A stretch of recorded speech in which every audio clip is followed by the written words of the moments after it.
शाश्वत झरणा YouTube channel को समस्त श्रोता और दर्शक मान को हार्दिक स्वागत और नमस्कार।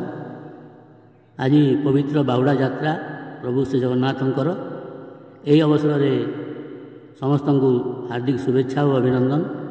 आज विषय है रथयात्रा जीवन यात्रा। रथयात्रा कहवा मात्र के महाप्रभु श्री जगन्नाथंकर रथयात्रा को ही बुझाई थाए। हिंदू मानकर नानादी पर्वपर्वाणी मध्य रथयात्रा अन्यतम श्रेष्ठ पर्व। श्री जगन्नाथंकर मंदिर जो जो ग्राम सहर में अवस्थित प्रायतः सर्वत्र रथयात्रा पालन होबार देखा जाए। हेले ओडिशार पूर्व उपकूल समुद्र तटरे स्थित श्रीक्षेत्र व पुरी रथयात्रा अनन्य एवं विश्व प्रसिद्ध। श्री जगन्नाथ होउछन्ति स्वयं विष्णु, से ओंकार और अव्यक्त ब्रह्म। तांकर द्वादश यात्रा मध्य यही रथयात्रा सर्वोत्तम।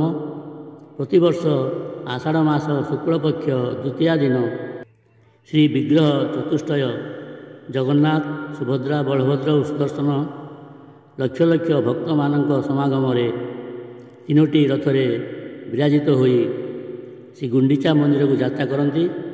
यही यात्रा 9 दिन धरी चले, एणु यह नवदिन यात्रा कहुए।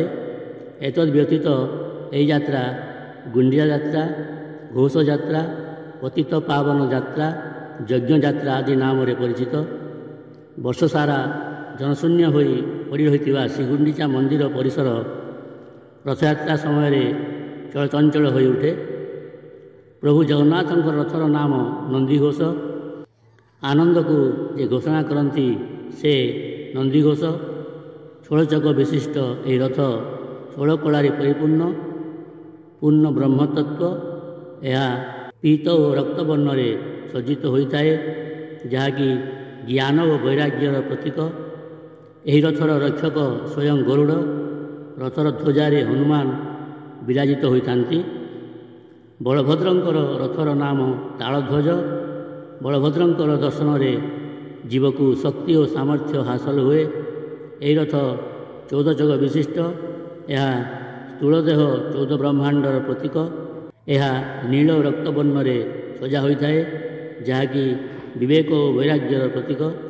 यही रथर रक्षक स्वयं वासुदेव। रथर ध्वजारे अनंत नाग विराजमान होता। शक्ति स्वरूपिणी माँ सुभद्रांकर रथर नाम देवदलन बा दर्पदलन। यह कालचक्र प्रतीक। एथिरे 12टी चक लगी थाए। पानीर प्राणवायु स्वरूपे संचालित होई इंद्रिय रूपक समस्त देवता मानकर दर्प को चूर्ण करुथिबारु यह देवदलन नाम नामित। यह कृष्ण और लोहित रंग सज्जित होता है, जहाँकि भक्ति और वैराग्यर प्रतीक। उग्रचंडी यही रथर रक्षाकारिणी। रथर ध्वजारे त्रिपुरा सुंदरी विराजमान करिथांती। ठाकुर माने पंडी विजय आसी निज निज रथरे विराजमान होती। तापरे रथ टणा हुए। बाटरे श्री जगन्नाथंकर माउसी श्री गुंडीचांक द्वारा प्रस्तुत पिठापणा खाई ठाकुर माने श्री गुंडीचा मंदिर पहुँची थांती और सेठारे रथत्रय अटकी रही थाए। ये 9 दिन यात्रा समाप्त हुए शुक्ल दशमी दिन। यह बाहुड़ा दशमी कहती। यही दिन ठाकुर माने पुनश्च सही रथ मानक श्रीमंदिर को बाहुड़ा विजय करती। यह नीलाद्री विजय कहुए। जगज्जननी माँ लक्ष्मी को संगरे न नहीं से अभिमान करती। हेरा पंचमी दिन रथरे किसी विघ्न सृष्टि करती। बाहुड़ा यात्रु फेरिबा परे प्रभु श्री जगन्नाथ माँ लक्ष्मींकर असंतोष दूर करती। यहीपरि संक्षेप कहले वर्षकर रथयात्रार परिसमाप्ति घटी थाए। तापरे एकादशी दिन राति 3 ठाकुर दिव्य आकर्षणीय सुनावेश हुअन्ति।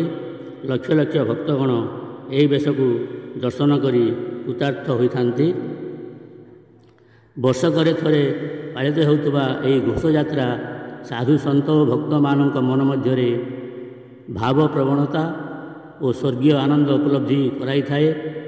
समयानुक्रमे यही रथयात्रा वर्तमान बहुत ଖ୍ୟାତି ସମ୍ପନ୍ନ ହେବାରେ ଲାଗିଛି। ଏବେ ଭକ୍ତଙ୍କର ସଂଖ୍ୟା ମଧ୍ୟ ବହୁଳ ଭାବରେ ବୃଦ୍ଧି ପାଉଛି।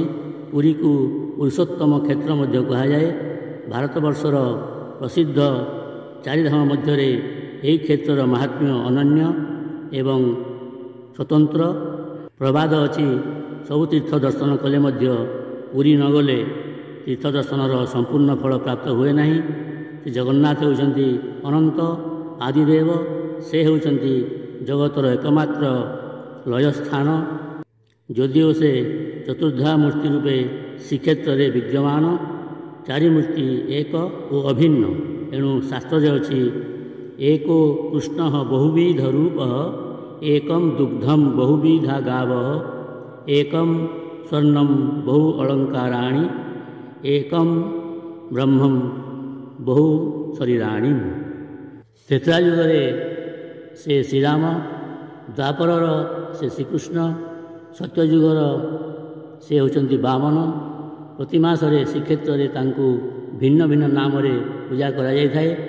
ଆଷାଢ଼ ମାସରେ ସେ ବାମନ ନାମରେ ପୂଜା ପାଆନ୍ତି। ପ୍ରତୀତ ହୁଏ ସତେ ଯେମିତି ସତ୍ୟଯୁଗର ବାମନ ଆସି ସାକ୍ଷାତ ଜଗନ୍ନାଥ ରୂପରେ ରଥାରୂଢ଼ ହୋଇଛନ୍ତି ଏବଂ ତାଙ୍କ ଦର୍ଶନରେ ପୁନର୍ଜନ୍ମରୁ ମୁକ୍ତି ମିଳେ ବୋଲି କଥିତ ଅଛି। ରଥେ ତୁ ବାମନଂ ଦୃଷ୍ଟ୍ୱା ପୁନର୍ଜନ୍ମଂ ନ ବିଦ୍ୟତେ। ଆଧ୍ୟାତ୍ମିକ ଦୃଷ୍ଟିକୋଣରୁ ବିଜ୍ଞଜନେ ମାନବ ଶରୀରକୁ ରଥ, ବୁଦ୍ଧିକୁ ସାରଥି, ଇନ୍ଦ୍ରିୟାଦିଙ୍କୁ ଅଶ୍ୱ ଏବଂ ମନକୁ ରଜ୍ଜୁ ହିସାବରେ ବିବେଚନା କରନ୍ତି। ଏହି ମାନବ ଶରୀର ରୂପୀ ରଥରେ ଆତ୍ମା ହେଉଛି ରଥୀ, ଯାହାର କି ମୃତ୍ୟୁ ନାହିଁ। ଶରୀର ମାଟିରେ ମିଶିଯିବ, କିନ୍ତୁ ଆତ୍ମା ନୁହେଁ। ଆତ୍ମା ପରମାତ୍ମାରେ ବିଲୀନ ନ ହେବା ପର୍ଯ୍ୟନ୍ତ ବିଭିନ୍ନ ଶରୀରରେ ପ୍ରବେଶ କରୁଥିବ ଏବଂ ପ୍ରପଞ୍ଚ ଜଗତରେ ଦୁଃଖ, ଯାତନା, ଜଞ୍ଜାଳ ରୂପୀ ମାୟା ଭିତରେ କଷ୍ଟ ଭୋଗୁଥିବ। ମାନବ ଜନ୍ମର ପ୍ରକୃତ ଲକ୍ଷ୍ୟ ହେଲା ଜୀବାତ୍ମାର ପରମାତ୍ମା ସହିତ ମିଳନ। ମୋକ୍ଷ ପ୍ରାପ୍ତି ହିଁ ମାନବ ଜୀବନର ଶେଷ ଲକ୍ଷ୍ୟ। ଆତ୍ମା ହିଁ ବାମନ, କାରଣ ତାହା ଅତ୍ୟନ୍ତ ସୂକ୍ଷ୍ମ, ଦୃଶ୍ୟମାନ ନୁହେଁ, କେବଳ ଉପଲବ୍ଧି କରିହୁଏ। ଭଗବାନ ଆତ୍ମା ରୂପରେ ଶରୀର ମଧ୍ୟରେ ବିଦ୍ୟମାନ। ଉପନିଷଦରେ ଅଛି, ଅଙ୍ଗୁଷ୍ଠ ମାତ୍ରଃ ପୁରୁଷୋନ୍ତରାତ୍ମା ସଦା ଜନାନାଂ ହୃଦୟେ ସନ୍ନିବିଷ୍ଟଃ। କେବଳ ଉପଲବ୍ଧି ଆବଶ୍ୟକ। ଶରୀର ରୂପକ ରଥ ମଧ୍ୟରେ ଜୀବାତ୍ମା ରୂପକ ବାମନ ଶ୍ରୀ ଜଗନ୍ନାଥଙ୍କର ସୁଦର୍ଶନ କରିପାରିଲେ ଆତ୍ମ ଉପଲବ୍ଧି ଘଟେ ଏବଂ ପୁନର୍ଜନ୍ମ ହୁଏ ନାହିଁ। ସୁତରାଂ ଜୀବନଯାତ୍ରାର ମୂଳ ଉଦ୍ଦେଶ୍ୟ ସାଧିତ ହୋଇଥାଏ।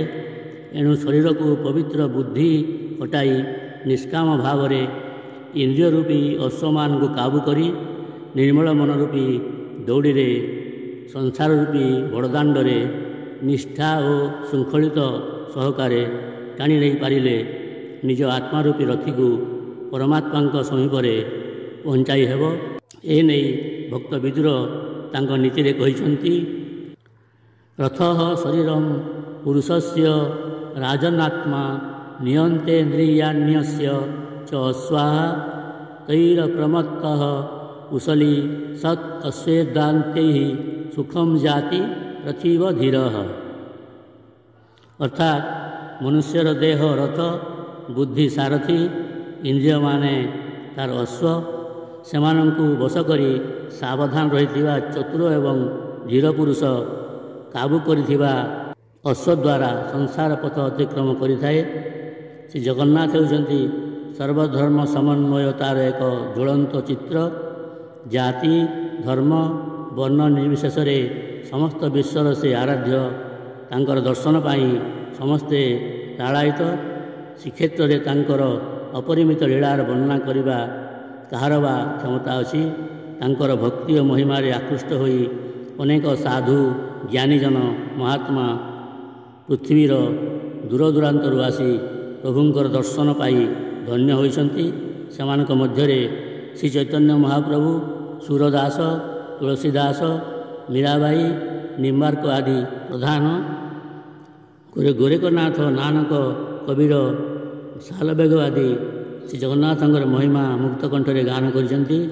ଏଣୁ ଶ୍ରୀ ଜଗନ୍ନାଥ ହେଉଛନ୍ତି କଳିଯୁଗର ଏକମାତ୍ର ଭରସା। ତାଙ୍କ ନିକଟରେ କେହି ଦୁଷ୍ଟ ନାହାନ୍ତି।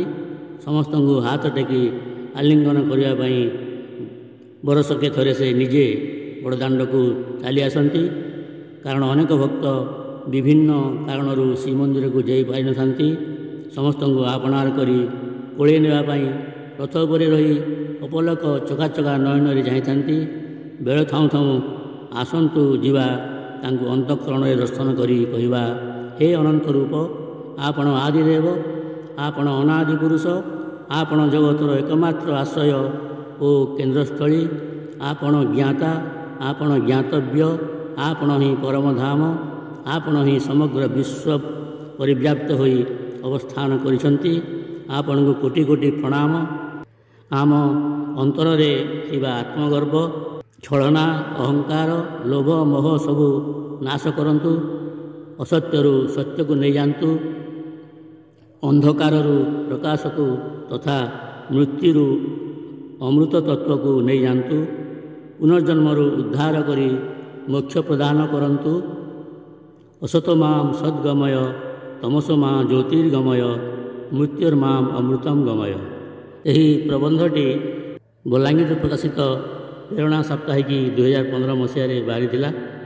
ଏଣୁ ସେହି ପ୍ରେରଣାର ସମସ୍ତ ସମ୍ପାଦନା ମଣ୍ଡଳୀଙ୍କୁ ମୁଁ ଧନ୍ୟବାଦ ଏବଂ ସାଧୁବାଦ ଜଣାଉଛି। ଧନ୍ୟବାଦ ଏବଂ ନମସ୍କାର।